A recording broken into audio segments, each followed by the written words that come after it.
Good day mga kalapatids, kauwi lang po natin. Ito nga, takang dito ang ating mga warriors sa viewing area nila mga kalapatids. Alas 11 na po ng umaga, tinanghali tayo kasi nag-medical pa po tayo mga kalapatids. Company medical para sa health insurance. So ito nga mga kalapatids, papatuka tayo ngayon. Ito na, kahandaan na, papasukin na natin, sabik na sabik mga kalapatids. So gusto nang pumasok mga kalapatids. Yan nga mga kalapatids, magdamag sila dyan kanina pa, no? Gabi. Di makapasok mga kalapatids kasi nakaharang yung ano doon, lock. So yun nga mga kalapatids. So lalagay na natin itong patukaan nila para makakain sila. Tara, let's go. Yun nga mga kalapatids, ito na, nilagay na natin. Ito yung mga barato, nagwawala ng mga kalapatids. So yun nga, papasukin na natin sila mga kalapatids. So yan, sila oh, sipulan natin.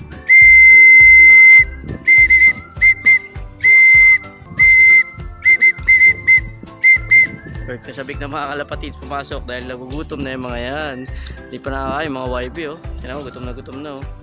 Saka nauwaw na rin yan mga kalapatids. Tara, ito yung kay Boss Bogus Love TV oh. Si QQ. Tara, buksan na natin yung kanilang trapdoor. Alright, sige, pwede na kayong lumabas. Si Paul.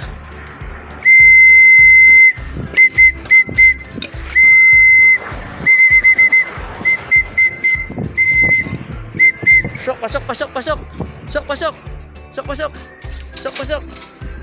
Yan na, may pumasok ng isa mga kalapatids, kaya susunuran na yan. Pasok. Ayun. Pasok.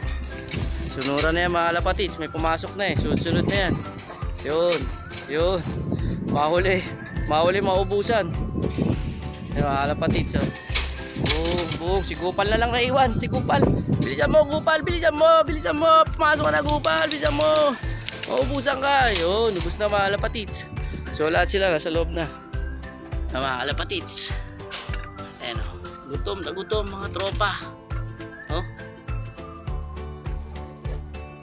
Nagmix tayo ng mga minerals mga kalapatids. Pink mineral, Pegotrine, super breeder, yung ano binigay ni Boss Bogus Love TV na powder. Ano ba yun? Nalimutan ko na yun eh.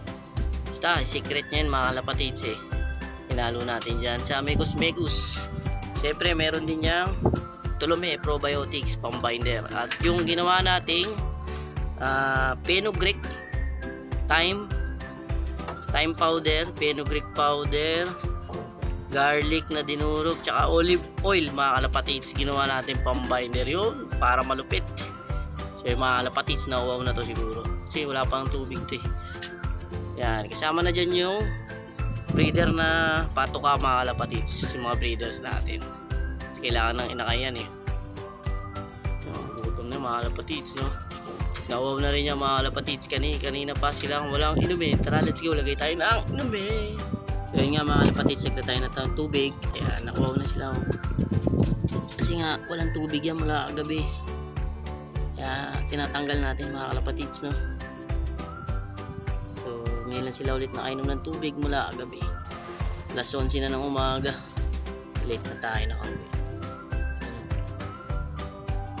So yung tubig na yan hanggang maghapon na yung mga kalapatids kasi hindi na tayo magpapatuka mamaya. One day eat na sila nyan dahil ano eh, late na sila kumain. Dapat kanina pang alas 9 yung kain nila eh. So late na kaya yung kain nila ngayon dinoble ko na para hanggang mamayang hapon na. Hindi na tayo magpapatuwa. Kasi matutulog tayo, panggabi tayo mga kalapatid. So puyat pa hindi tayo makagising ng maaga ng hapon.